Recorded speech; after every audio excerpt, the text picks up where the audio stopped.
Hello friend, स्वागत है आपका हमारे यूट्यूब चैनल निमिजी नेट एजुकेशन में। मैं शशि सोनी आप सभी लोगों का स्वागत करती हूँ। कैसे हैं आप सब लोग? उम्मीद करती हूँ आप सभी लोग अच्छे होंगे। ठीक है, पिछले वीडियो में हमारा यूनिट चल रहा है सेकंड। ठीक है, पिछले वीडियो में हम लोगों ने बात की थी अपने यूनिट सेकंड पार्ट बी की। यूनिट सेकंड पार्ट बी पढ़ रहे हैं हम। ठीक है, तो पार्ट बी में हमारा आज यूनिट सेकंड का पार्ट भी समाप्त हो जाएगा। और कुछ लोग पूछ रहे हैं मैम इससे क्वेश्चंस किस तरीके के आते हैं। ठीक है, तो जो आपके एजुकेशन के पेपर में यूजीसी नेट के पेपर में क्वेश्चंस आए हुए हैं, मैं यहाँ पे उन क्वेश्चंस को करवा दूँगी। ठीक है, जो मुझको मिलेंगे। और इसके अलावा क्वेश्चन यूजीसी किस तरीके के पूछता है, अभी ये टॉपिक आपके जो सिलेबस में नया जुड़ा हुआ है, तो इससे ज़्यादा क्वेश्चन नहीं मिल रहे हैं, एक आधी क्वेश्चन है, तो मैं उनको यहाँ पे करवा दूँगी कि किस तरीके से क्वेश्चन आ रहे हैं। और बहुत ज़्यादा टफ नहीं है ये चैप्टर। ठीक है, आपने पढ़ा होगा, मैं चाहती तो आपको एक वीडियो में पूरा क्लियर कर देती। और जो शुरुआत का सबसे पहला वीडियो है उसमें मैंने सारे स्टेप को इकट्ठा साथ में एक साथ पढ़ा दिया है। इसके बाद फिर धीरे धीरे मैंने उसको डिटेल में भी पढ़ाया है, तो इसलिए मैं चाहती तो एक वीडियो में उसको सारा डिस्कशन कर सकती थी। लेकिन आपको चीज़ों को अच्छे से समझना है, कॉन्सेप्ट क्लियर होना चाहिए। टाइम भले 1 या 2 दिन का ज़्यादा भी लग जाए, तो मैं कोशिश करूँगी कि आपका सिलेबस पूरा करवाऊँ।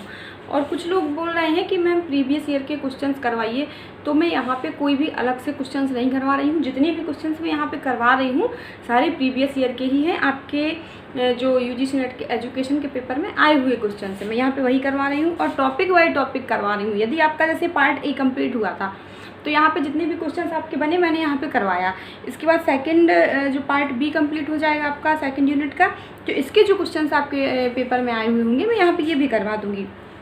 ठीक है, यदि मैं सबसे लास्ट में सारे क्वेश्चंस करवाऊँ तो आपका जो कॉन्सेप्ट होगा वो क्लियर नहीं हो पाएगा, क्योंकि सारी चीज़ें मिक्सअप हो जाएंगी। फिर आप उनके क्वेश्चंस करेंगे तो थोड़ा सा वो मुश्किल होगा। इसलिए यदि आप टॉपिक बाई टॉपिक इनके क्वेश्चंस भी क्लियर करते जाएंगे तो अच्छे से समझ में आ जाएगा आपके। ठीक है, तो हम लोगों ने कल पढ़ लिया था सेकंड यूनिट में आपकी क्या है, नीतियों और शिक्षा के बीच संबंध। ठीक है, education policy, relationship between policy and education. ठीक है, इसके बाद शिक्षा नीति और राष्ट्रीय विकास के बीच संपर्क की कड़ी, शिक्षा नीति तथा नीति निरूपण प्रक्रिया के निर्धारक तत्व।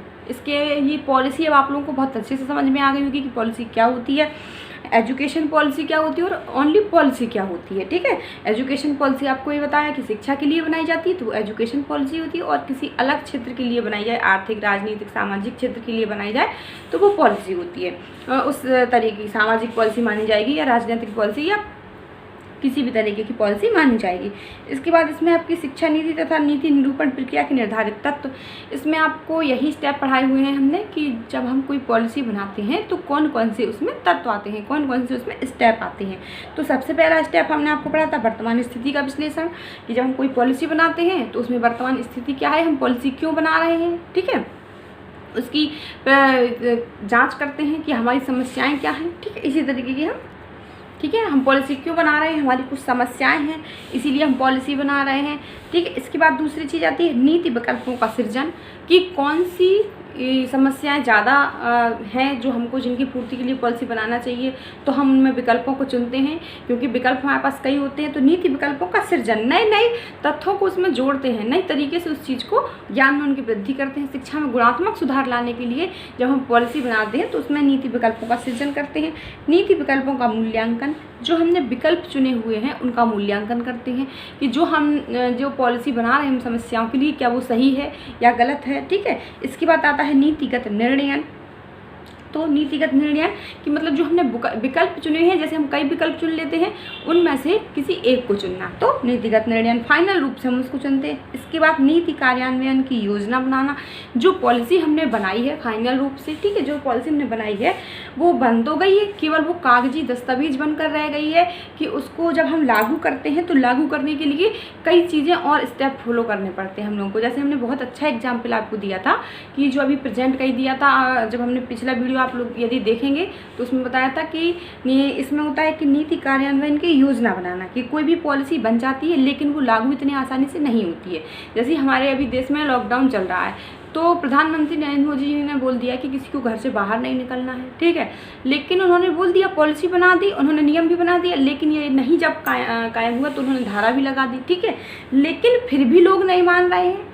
तो वो क्या कर रहे हैं, उस पॉलिसी को मनवाने के लिए लोगों से ज़बरदस्ती की वो लोग अपने घर में रहे क्या कर रहे हैं, पुलिस खड़ी हुई है, जो लोग निकल रहे हैं उनको पिटाई कर रहे हैं, डंडे से मार रहे हैं। तो ये कार्यान्वयन की योजना बनाना कि भाई हमको किस तरीके से मनवाना है। यदि लोग आसानी से मानते हैं तो उनको ये करना ही ना पड़े, ना डंडे लगाना पड़े किसी को, ना सब जगह पुलिस को खड़ा करना पड़े, यदि लोग आसानी से मान जाएं। लेकिन लोग नहीं मान रहे, इसलिए उनको करने के लिए सीधी सी ये बात है कि हमको कोई पॉलिसी बनानी है और अपने देश में लागू करनी है। तो उस लागू करने के लिए कौन कौन सी समस्याएं आ रही हैं, ठीक है।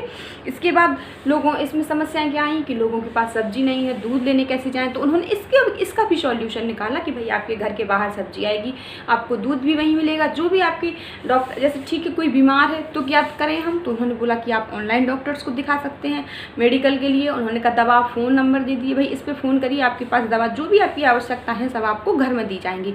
तो ये कार्यान्वयन की योजना बनाना कि उन्होंने इस चीज़ की योजना बनाई कि हमको ये कैसे नियम फॉलो करवाना है। तो पहले उनको पता नहीं था कि ये समस्याएं आएंगी, लेकिन जब पॉलिसी लागू की तब समस्याओं का पता चला। तो धीरे धीरे उन्होंने उस पॉलिसी को लागू करवाने के लिए, कोई भी नीति को लागू करवाने के लिए भी कार्यान्वयन की योजना बनानी पड़ती है। यदि वो कार्यान्वयन की योजना नहीं बनाएंगे तो वो नियम नहीं हो पाएगा। यदि केवल प्रधानमंत्री जी ने बोल दिया और कोई जो कर्मचारी हैं ये नहीं काम करेंगे तो क्या पॉलिसी लागू होगी, नहीं होगी। तो यही होता है। इसके बाद आपका आता है नीति के प्रभाव का आकलन, जो हमने अभी तक हम यहाँ तक पढ़ चुके हैं कि नीति कार्यान्वयन की योजना बनाना। यहाँ पे हमने बहुत छोटे रूप में बता दिया, यदि को डिटेल से पढ़ना तो पिछली वीडियो देखिए हमारे, ठीक है। इसके बाद हमको पढ़ना है नीति के प्रभाव का आकलन। देखिए मैं केवल ये स्टेप आपका इतनी जल्दी भी पूरा कर सकती थी, केवल एक वीडियो में मैंने आपको सारी चीज़ें बता दी कि क्या क्या है इसके अंतर्गत। कोई टफ टॉपिक नहीं है। सब लोग बोल रहे हैं कि मैडम ये बहुत कठिन है जो हमारे नए सिलेबस में जुड़ा हुआ है, ना ही इससे बहुत ज़्यादा टफ क्वेश्चन आएंगे आपके।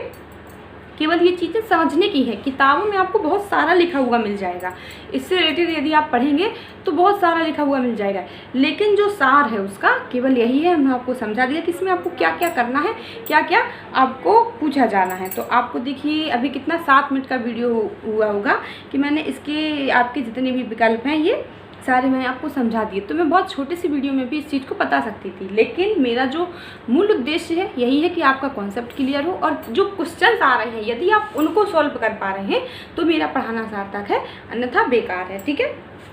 तो इसके बाद आज हमको पढ़ना है, हम लोगों ने कल नीति कार्यान्वयन की योजना बनाना तक पढ़ लिया था। अब आपके 2 पॉइंट और बचे हैं इसमें, नीति के प्रभाव का आकलन तथा अनुवर्ती नीति चक्र, ठीक है। तो 2 स्टॉप और बचे हैं आपका। पहला है आपका नीति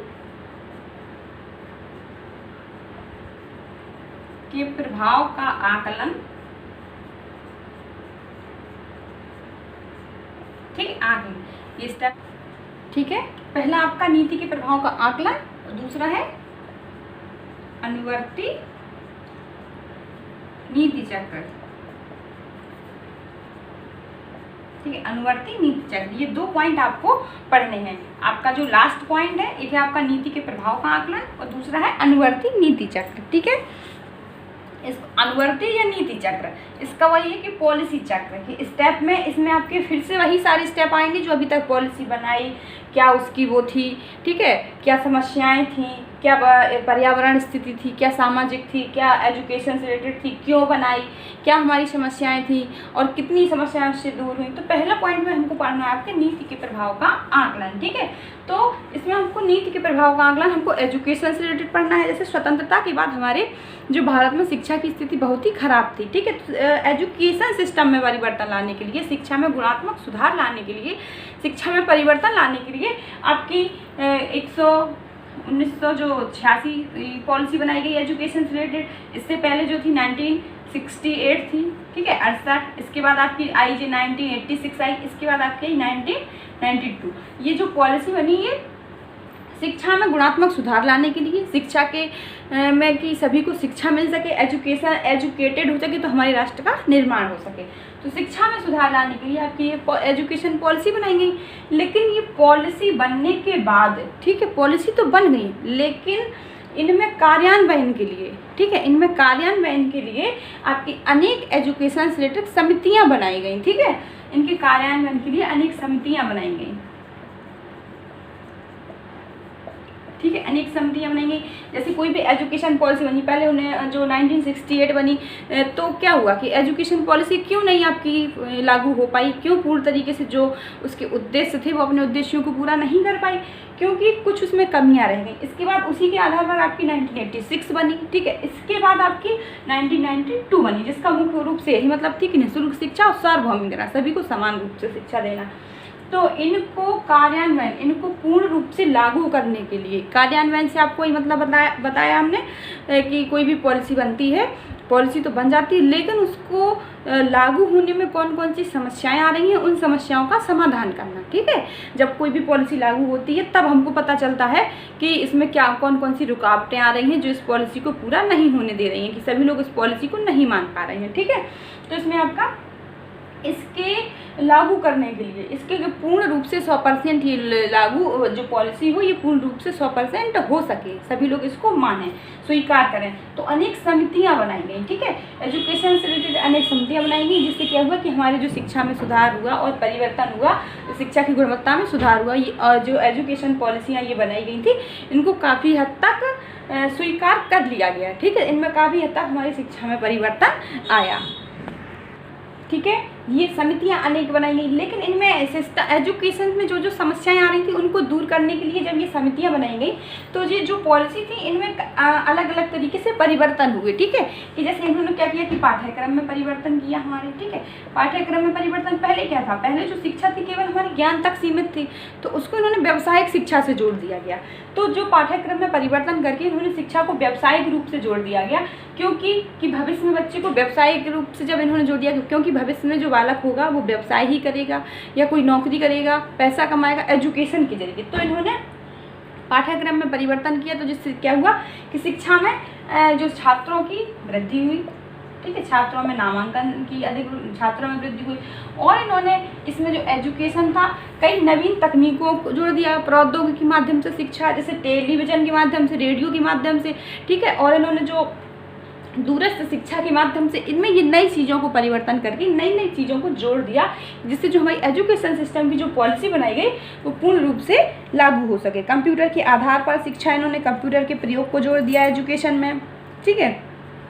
इन्होंने जो पाठ्यक्रम में परिवर्तन करके व्यावसायिक शिक्षा को बढ़ाने के लिए, शिक्षा के स्तर को बढ़ाने के लिए, कक्षा में विद्यार्थियों की भागीदारी को बढ़ाने के लिए, ठीक है, शिक्षा को इन्होंने प्रभावशाली बनाने के लिए इन्होंने शिक्षा में दूरदर्शन के माध्यम से, ऑडियो वीडियो के माध्यम से, कंप्यूटर का उपयोग करके इन्होंने शिक्षा में कई चीज़ों को बढ़ाया, जिससे जो शिक्षा हो रुचिकर हो सके, जिससे हमारे जो उद्देश्य है साक्षरता दर बढ़ाना, जो हमारा देश साक्षर हो सके, वो हमारा उद्देश्य पूरा हो सके। तो इन्होंने जो एजुकेशन में शिक्षा, इन्होंने इस तरीके का एजुकेशन सिस्टम दिया, एजुकेशन कराई कि जिससे जो शिक्षा में रुचिकर हो सके, जो छात्र ज़्यादा शिक्षा के लिए जागरूक होंगे। और पाठ्यक्रम में परिवर्तन करके शिक्षा को व्यावसायिक से जोड़ दिया, व्यावसायिक शिक्षा से जोड़ दिया, और इन्होंने दूरस्थ शिक्षा को, वोकेशनल एजुकेशन, ठीक है, इसको भी इन्होंने जोड़ दिया। तो इसमें क्या हुआ कि जो हमारे भारत की जो साक्षरता दर थी, तो क्या थी कि पहले जो हमारी परिणाम स्वरूप भारत की जो साक्षरता दर में वृद्धि हुई, जब इन्होंने नए नए तरीके से इसमें नई नई चीज़ों को इन्वॉल्व किया, जो शिक्षा को रुचिकर बनाया, इसमें टेलीविज़न के माध्यम से, ऑडियो वीडियो के माध्यम से, कॉन्फ्रेंसिंग के माध्यम से, कंप्यूटर के माध्यम से, ठीक है, लैपटॉप के माध्यम से, जब इन्होंने शिक्षा को रुचिकर बनाया, तो इससे क्या हुआ कि साक्षरता दर तो बढ़ेगी, लेकिन कितनी बढ़ी, इससे क्या था कि जो हमारे भारत में साक्षरता दर में वृद्धि हुई, ठीक है, 1951, ठीक है, 1951 में जहाँ साक्षरता दर 18.33% थी, ठीक है, 3% थी, जो वर्ष 2011 में बढ़कर कितनी हो गई आपकी 73.0% हो गई। तो आपका कितना परिवर्तन हुआ, इसके माध्यम से हमने अपनी जो पॉलिसीज थी उसमें परिवर्तन किया, समय के हिसाब से उसमें समितियां बनाई, और हमको किस तरीके से अपने उद्देश्य को पूरा करना है, तो उन चीज़ों को जोड़ा उनमें, ठीक है। तो इसमें जो 1951 में जो हमारी शिक्षा साक्षरता दर थी वो 1833 थी। इसके बाद 2011 में से कितनी हो गई, 73% हो गई। तो इससे क्या हुआ कि हमारे जो एजुकेशन सिस्टम में परिवर्तन हुआ, ठीक है। इसके बाद ठीक है। तो यही हमारे नीति के प्रभाव का आकलन है कि जो हमने पॉलिसी बनाई थी उसका पहले क्या था कि तो इन्होंने जब हमने उसमें पॉलिसी में समितियां बनाई और उसमें चेंज किए, परिवर्तन किए, वो पॉलिसी लागू की, उसका क्रियान्वयन किया, तो फिर उसका प्रभाव क्या पड़ा। तो यही हमारे जो पॉलिसी बनाई, जो इस उद्देश्य के लिए बनाई थी, वो उस उद्देश्य को कहाँ तक पूरा कर रही है, वो पॉलिसी सही है, स्वीकार की जा रही है या नहीं की जा रही है, और वो पॉलिसी क्यों स्वीकार की गई, ठीक है, क्या उसका मकसद था। तो यही जो पॉलिसी के नीति के प्रभाव का आकलन होता है। इसके बाद जैसे ये चीज़ें हमारी जो साक्षरता दर पूरी हो गई, तो इसके बाद एक नई समस्या खड़ी हुई कि जो हमारे जो शैक्षिक असमानता थी, ठीक है, जो हमारे देश में शैक्षिक असमानता थी, जो शिक्षा के असमान अवसर थे, ठीक है, किसी भी बालक को शिक्षा के समान अवसर नहीं दिए जाते थे। तो इन्होंने कहा कि प्रत्येक व्यक्ति को, प्रत्येक विद्यार्थी को उनके योग्यता अनुसार शैक्षिक संसाधनों को उपलब्ध कराना, उनके योग्यता अनुसार शैक्षिक संसाधनों को उपलब्ध कराना, जिस योग्य वो हैं उनको उस हिसाब से शिक्षा देना और उतने उनके लिए संसाधन उपलब्ध कराना। तो इसकी बात इन्होंने की। तो इसमें जब इन्होंने इसके लिए भी काम किया तो हमारे जो देश में थी जो साक्षरता स्तर था क्या बढ़ा। जो हमारी पॉलिसी बनाई गई थी जिसका उद्देश्य था साक्षर, हमारे देश को साक्षर बनाना, तो उसका उद्देश्य पूरा हुआ, कहाँ तक पूरा हुआ, ये चीज़ हम बात करते हैं आपकी नीति के प्रभाव का आकलन, ठीक है। इसके बाद आपका आता है अनुवर्ती नीति चक्र, ठीक है। तो ये चीज़ आपको समझ में आ गई होगी कि सीधी सी बात वही है कि जो चीज़ हम, जो पॉलिसी हम जिस उद्देश्य के लिए बना रहे हैं उसने उसको कहाँ तक पूरा किया है, और यदि नहीं पूरा कर पाई है तो क्यों नहीं कर पाई है, क्या कारण उसके रहे, कौन कौन सी समस्याएं उसमें आई हैं, तो ये चीज़ इसमें पूछी जाती है, ठीक है। इसके बाद आपका आता है अनुवर्ती नीति चक्र, ठीक है। आपका अगला जो हमने बताया अनुवर्ती नीति चक्र, इसमें आपको क्या पढ़ना है, इसमें अनुवर्ती नीति चक्र जो अभी तक हमने स्टेप पढ़े, ठीक है, जो हमने अभी तक स्टेप पढ़े कि कोई भी पॉलिसी होती है कि जब हम शुरुआत से उसको बनाते हैं तो किन किन स्टॉपों से होकर गुजरते हैं, तो ये आपका अनुवर्ती नीति चक्र होता है, अनुवर्ती या नीति चक्र होता है। तो जैसे इसमें कोई भी निर्माणकर्ता पॉलिसी बनाता है, ठीक है, कोई भी निर्माणकर्ता शिक्षा से रिलेटेड नीति बनाता है, पॉलिसी बनाता है, तो क्या होता है कि वो पॉलिसी क्यों बना रहा है, उसका सामाजिक पर्यावरण कैसा है, ठीक है, राजनीतिक पर्यावरण कैसा है, इस चीज़ को देखता है कि वो पॉलिसी क्या उसकी समस्याएं हैं, ठीक है, वो पॉलिसी क्यों बना रहा है, उसकी क्या समस्याएं होती हैं, ठीक है, यदि वो पॉलिसी को बनाता है फिर वो पॉलिसी को लागू करता है उसमें उसकी क्या समस्याएं आती हैं। तो इन सभी चीज़ों को बहुत बारीकी से अध्ययन करते हैं, बहुत सावधानी से अध्ययन करते हैं, छोटी छोटी बातों को यहाँ पे अध्ययन करते हैं, इसी को अनुवर्ती या नीति चक्र कहते हैं, पॉलिसी चक्र के जो भी जिस तरीके से ऐसे क्या होता है। तो ये पॉलिसी जैसे यहाँ पे क्या हुआ कि कोई भी पॉलिसी, ठीक है, जैसे यहाँ पर क्या था कि कोई भी जो नीति निर्माण करता है उसने नीतियों की समस्याओं का अध्ययन किया कि क्या समस्याएं हैं, ठीक है, तो उन्होंने यहाँ पे समस्याओं का अध्ययन किया, इसके बाद यहाँ पर उसने फिर पॉलिसी बनाई, नीति बनाई, इसके बाद फिर लागू किया, ठीक है, लागू किया, इसके बाद फिर उसका प्रभाव देखा ये क्या हुआ, प्रभाव के बाद फिर इसने यहाँ पे आकलन किया, फिर यहाँ पे फिर परिणाम हुए उसके जो, फिर यहाँ पे फिर मूल्यांकन किया। तो ये जो प्रक्रिया होती है ये निरंतर चलती रहती है, ठीक है। जब यहाँ पे इसके परिणामों का मूल्यांकन किया कि परिणाम क्या हुए, प्रभाव का मूल्यांकन किया, यदि परिणाम जो उद्देश्य था वो पूरा नहीं कर रहा तो फिर से इसमें परिवर्तन किया, फिर से पॉलिसी बनाई, फिर से उसमें चेंज किया। तो ये जो प्रक्रिया होती है ये निरंतर चलती रहती है, तो इसी को क्या कहते हैं, अनुवर्ती नीति चक्र। लेकिन इसमें और कई स्टेप होते हैं कि जिनसे होकर हम लोगों को गुजरना होता है। उसकी बात हम लोग करते हैं कि सबसे पहला आपका होता है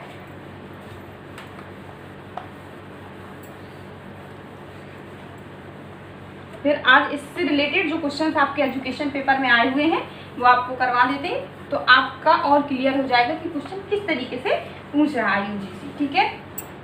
पहला आपका आता है एजेंडा सेटिंग,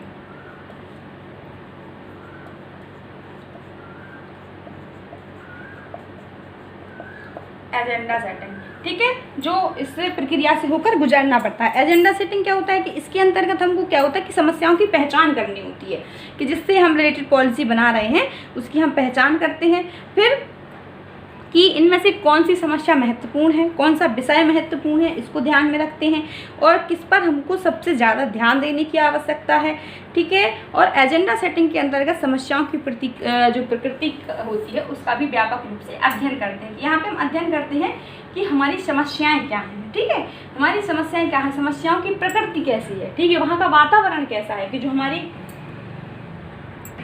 ठीक है, यहाँ पर यही होता है कि हमको सबसे पहले समस्याओं का अध्ययन करना होता है बारीकी से, जो समस्याओं की प्रकृति का व्यापक रूप से यहाँ पे हमको अध्ययन करना होता है कि जो हमारी समस्याएं होती हैं यहाँ पर हमको कौन सी समस्या चुननी है, कौन सी हमारे लिए समस्या ज़्यादा महत्वपूर्ण है, कौन सी कम महत्वपूर्ण है और किसको हमको पॉलिसी के लिए चुनना है। तो यहाँ पर क्या होता है एजेंडा सेटिंग, यहाँ पर इसी को एजेंडा सेटिंग बोलते हैं कि सबसे पहले हम समस्याओं को पहचान करते हैं, इसके बाद उनको कौन कौन से विषय सबसे ज़्यादा महत्वपूर्ण है, किससे रिलेटेड हमको पॉलिसी बनानी है, इसके बाद किस पर हमको ज़्यादा ध्यान देने की आवश्यकता होती है, ठीक है, और समस्याओं की प्रकृति कैसी है, ठीक है, तो उनका सबसे ज़्यादा महत्वपूर्ण अध्ययन करते हैं। इसके बाद दूसरा आपका आता है नीति सूत्रीकरण।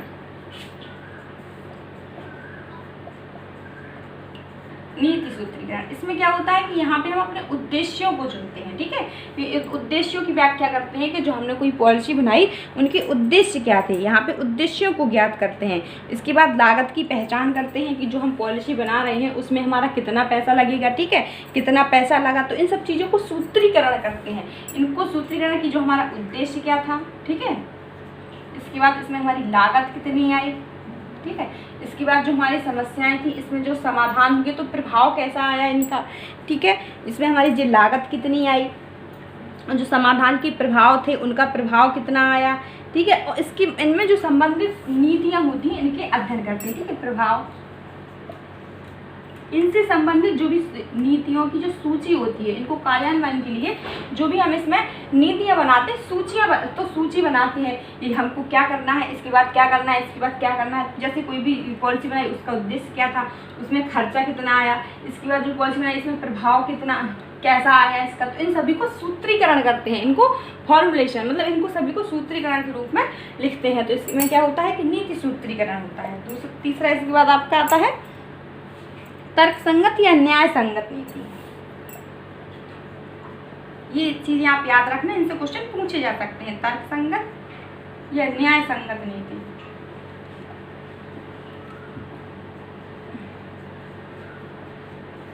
ठीक है, तर्कसंगत या, ठीक है, इसके बाद आपका था तर्कसंगत या न्याय संगत। इसमें आपका होता है कि जो पॉलिसी जो नीति हम बना रहे हैं वो कैसी संवैधानिक रूप से अभिप्रमाणित है कि नहीं, ठीक है, मतलब सभी संवैधानिक रूप से अभिप्रमाणित है कि नहीं, मतलब संवैधानिक रूप से सही है कि नहीं, वो जो पॉलिसी है वो सभी के लिए सही है कि नहीं, तो मतलब कि जो पॉलिसी हम बना रहे हैं वो संवैधानिक रूप से सही होनी चाहिए, सामूहिक इच्छा होनी चाहिए, जो समूह के लोग हैं उसमें सभी की इच्छा होना अनिवार्य होती है, सभी की स्वीकृति मिलनी चाहिए उस पॉलिसी के लिए, क्योंकि जो पॉलिसी होती है एक सिंगल व्यक्ति के लिए तो बनती नहीं है, तो इसमें सामूहिक रूप से स्वीकृति होती है कि जो समूह के लोग हैं वो सभी लोगों की इच्छा के अनुरूप बनाई जाए, तो वही पॉलिसी हमारी सही होती है, क्योंकि जब तक समाज के सभी लोग उस पॉलिसी को स्वीकार नहीं करेंगे तो वो पॉलिसी सही आपकी नहीं मानी जाएगी, वो पॉलिसी को हटा दिया जाएगा, हटाना पड़ेगा उस पॉलिसी को। ठीक है, अगला आपका स्टेप आता है क्रियान्वयन।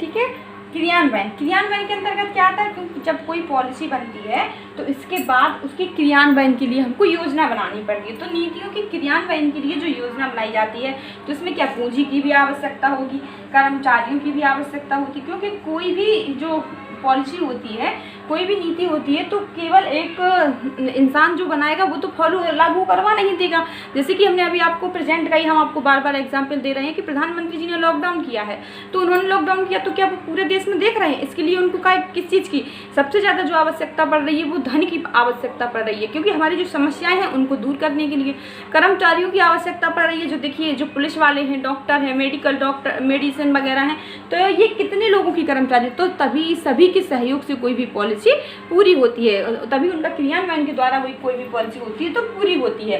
तो क्रियान्वयन के लिए कि जो हम पॉलिसी बना रहे हैं उसके लिए हमारे पास धन की सुविधा है, उतने कर्मचारी हैं कि नहीं है, जिससे हमारी जो पॉलिसी का क्रियान्वयन हो सके। ठीक है, तो ये आ जाएगा। इसके बाद पांचवा आएगा, यही देखिए ये सारे वही स्टेप हैं, केवल समझने की आवश्यकता है। यदि हम इनको थोड़ा सा भी अच्छे से समझ लेंगे तो इसमें ऐसा कुछ नहीं है कि इससे रिलेटेड हम क्वेश्चन नहीं कर पाएंगे। ठीक है, इसके बाद जो आपका अगला पॉइंट आता है वो आता है मूल्यांकन। ठीक है, मूल्यांकन में क्या होता है कि जो हमने पॉलिसी बनाई है उसका व्यापक रूप से मूल्यांकन करना। ठीक है, जो पॉलिसी हमने बनाई वो कहाँ तक सफल रही, ठीक है, सही है, जो हमने पॉलिसी चुनी थी वो सही थी कि गलत थी, यदि वो कितने % तक सफल रही है, जो पॉलिसी हमने बनाई सफल रही या नहीं रही तो किन कारणों से नहीं रही, यदि उस पॉलिसी के कार्यान्वयन की जो योजना होती है वो सही तरीके से बनाई गई है तो उसका मूल्यांकन करना मुख्य होता है, उसके परिणामों का मूल्यांकन करना मुख्य माना जाता है। क्योंकि यदि हमने जो पॉलिसी बनाई उसके क्रियान्वयन की योजना भी सही तरीके से बनाई तो हमको जो उसके परिणाम निकले उसका मूल्यांकन तो करना ही पड़ेगा मुख्य रूप से। तो यही है कि जो हमने पॉलिसी ली, जो पॉलिसी हमने चुनी थी, जो समस्या चुनी थी, जो उद्देश्य चुना था वो सही था कि नहीं था। तो ये कैसे पता चलेगा कि जब हम उसके परिणाम देखेंगे, परिणामों का मूल्यांकन करेंगे तभी तो हमको पता चलेगा। यदि वो हमको सक्सेस होती है, सफलता मिलती है तो मान लेते हैं कि हाँ हमने जो पॉलिसी चुनी थी वो सही थी। तो मूल्यांकन में वही आता है कि जो नीतियाँ बनाई उसका सही से मूल्यांकन करना, व्यापक रूप से मूल्यांकन करना, जो पॉलिसी हमने चुनी थी वो सही थी कि नहीं थी, और जो पॉलिसी बनाई वो कहाँ तक सफल हुई, सफल रही कि नहीं रही, और यदि नहीं रही तो उसके क्या कारण हैं। तो कोई भी पॉलिसी बनाने के लिए यदि उसका क्रियान्वयन सही ढंग से हुआ है तो वो पॉलिसी सही रही होगी, और उसके प्रभावों का, परिणामों का आकलन करना ही मूल्यांकन का मुख्य भाग माना जाता है। ठीक है, इसके बाद आपका आता है 6वां, नीति की देखरेख, सफलता या समापन। ठीक है, नीति की देखरेख, सफलता या समापन। तो ये स्टेप थोड़ा सा आप याद कर लेना। वैसे एक बार यदि 2 बार इनको पढ़ लेंगे आप कहीं से भी, तो आप कहीं किताबों में देखेंगे तो थ्योरी आपको बहुत ज़्यादा मिल जाएगी, लेकिन इनका जो मेन जो मुख्य उद्देश्य क्या है पढ़ने का, जैसे आप कोई पूरी किताब पढ़ते हैं और उसका यदि मैं आपको 2 लाइनों में अर्थ बता दूं कि इस पूरे पेज को पढ़ने से आपका 2 लाइनों में ये अर्थ निकलेगा, ये कह रहा है, तो सीधी से अब यही चीज़ है कि हमने आपको यहाँ पे पूरी चीज़ें बता दी है, तो आप इसमें पढ़ सकते हैं। आपको यदि और कहीं से आप कंटेंट मिल जाए तो ज़रूर पढ़िएगा। ठीक है, नीति की देखरेख, सफलता या समापन। तो इसके अंतर्गत आपका आता है कि जो पॉलिसी हमने बनाई है, जिस उद्देश्य से बनाई है, उस पॉलिसी को हमको रखना है या लागू करना है, या जैसे लागू तो वो पॉलिसी हो गई है, अब उस पॉलिसी को हमको समाप्त करना है या उसको रखना है। ठीक है, यदि रखना है तो उसमें कुछ आवश्यक संशोधन करना है या नहीं करना है, तो इस चीज़ को इसमें होता है कि नीति की देखरेख, सफलता या समापन। कि जो पॉलिसी हमने बनाई है यदि उसमें सफलता हमको 100% मिली है तो उस पॉलिसी को हम रखेंगे, यदि उसमें कुछ कमियां रह गई हैं, सफलता हमको नहीं मिली है तो उस पॉलिसी को हम समाप्त कर देंगे। यदि हमको 80% सफलता मिली है या 50% सफलता मिली है तो उसमें हम कुछ आवश्यक संशोधन करेंगे। तो ये होता है पॉलिसी की देखरेख करना एवं सफलता या समापन। ठीक है, तो ये चीज़ें आपको समझ गए। तो आज आपकी 2nd यूनिट समाप्त हो गई है। इसमें आपका एक चीज़ और पढ़ लीजिए कि जो पॉलिसी फ्रेमवर्क है, ठीक है, पॉलिसी फ्रेमवर्क है,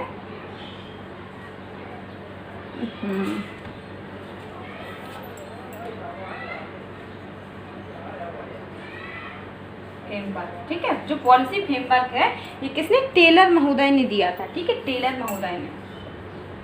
टेलर ने दिया था कब, 1997 में, 1997 में। ठीक है, तो जो टेलर महोदय थे इन्होंने, इससे क्वेश्चन आपका पूछा जा सकता है इसलिए मैंने आपको बता दी, बाकी जो आपके सिलेबस में है वो आपको सारी चीज़ें बता दी हैं। इन्होंने पॉलिसी फ्रेमवर्क दिया था 1997 में टेलर ने। इन्होंने इनमें फ्रेमवर्क में 3 चीज़ों को माना था, मुख्य रूप से इन्होंने 3 चीज़ों को माना था। इन्होंने कहा था सबसे पहला पॉइंट, दूसरा पॉइंट, तीसरा पॉइंट, कि जो फ्रेमवर्क होता है, कोई भी पॉलिसी फ्रेमवर्क होता है तो उसमें 3 चीज़ें होती हैं। सबसे पहला होता है संदर्भ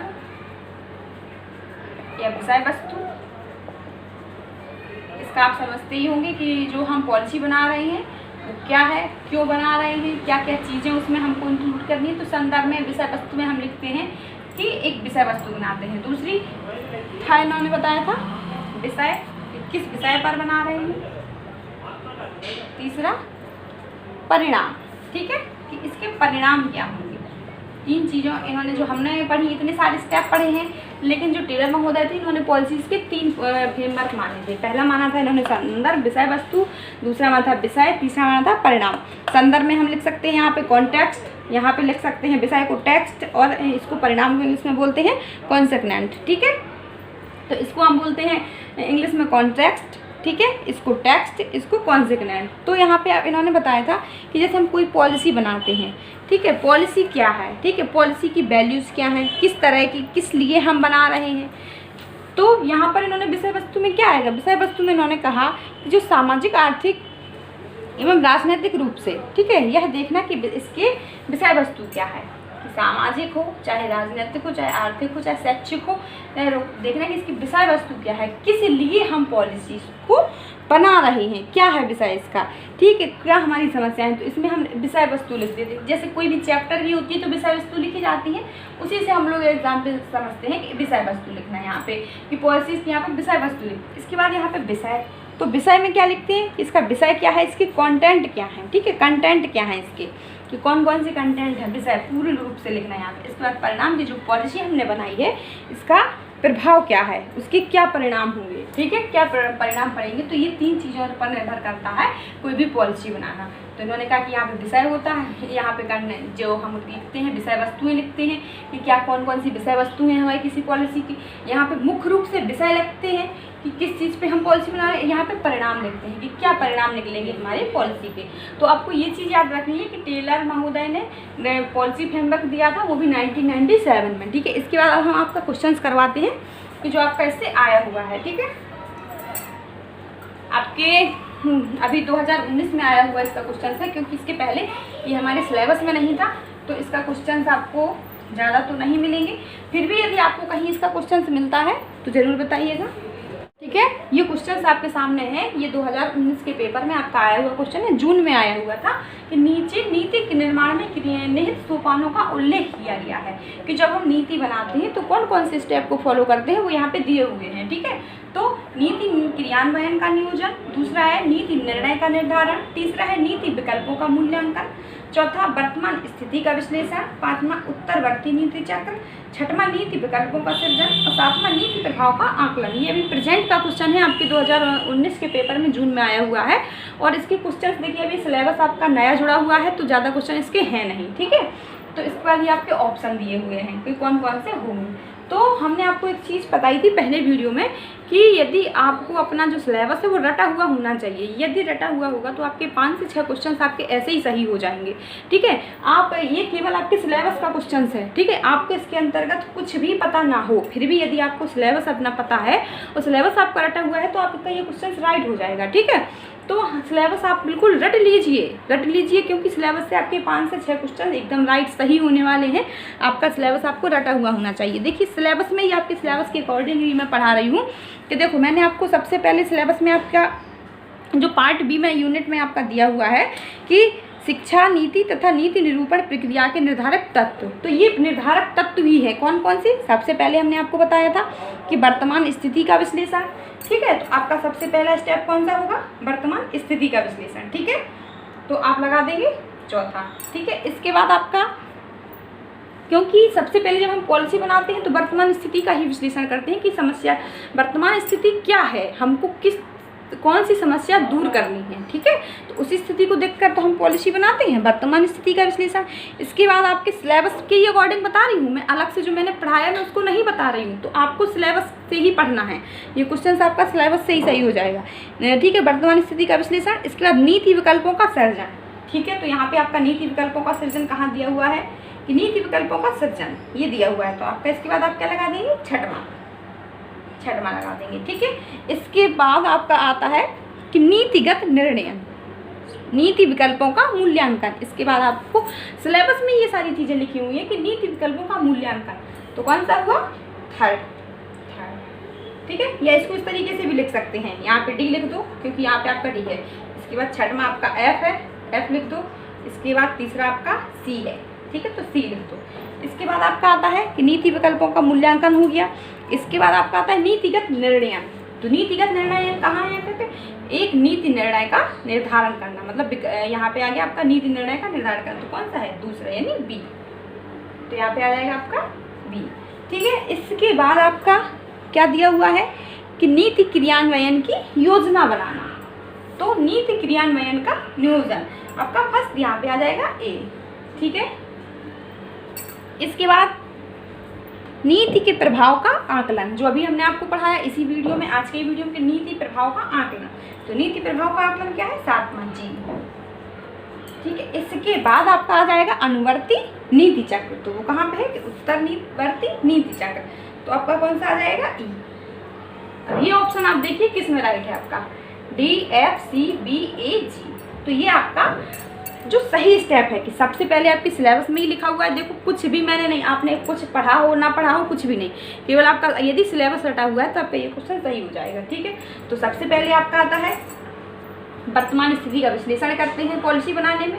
ठीक है, इसके बाद आपका आता है नीति विकल्पों का सृजन करते हैं। कई समस्याएं होती हैं, कई विकल्प होते हैं हमारे पास, उसमें नई नई चीज़ों को, टेक्निक को जोड़ के जो समस्या सबसे प्रभाव होती है, जो समस्या सबसे अच्छी होती है कि यदि हम उसको चुनेंगे, उसका हम पॉलिसी बनाएंगे तो सभी लोग उस पर फॉलो करेंगे। तो इसके बाद आएगा नीति विकल्पों का सृजन करते हैं। फिर आपका आता है नीति विकल्पों का मूल्यांकन करते हैं कि जो हमने नीति विकल्प चुने हैं उनमें से भी फिर मूल्यांकन करते हैं। ठीक है, इसके बाद फिर आपका आता है एक नीति निर्णय का निर्धारण। ठीक है, मूल्यांकन करने के बाद एक फाइनल चुन लेते हैं कि एक नीति चुन लेते हैं। कई विकल्प होते हैं, फिर उसमें से एक चुन लेते हैं कि हाँ अब इस पे ही हमको पॉलिसी बनानी है, तो नीति विकल्पों का निर्धारण हो जाता है। इसके बाद आपका आता है नीति क्रियान्वयन का नियोजन, कि जो हमने फाइनल रूप से जो पॉलिसी बनाई अब उसको क्रियान्वयन कैसे करना है, इसके लिए भी तो योजना बनानी होती है।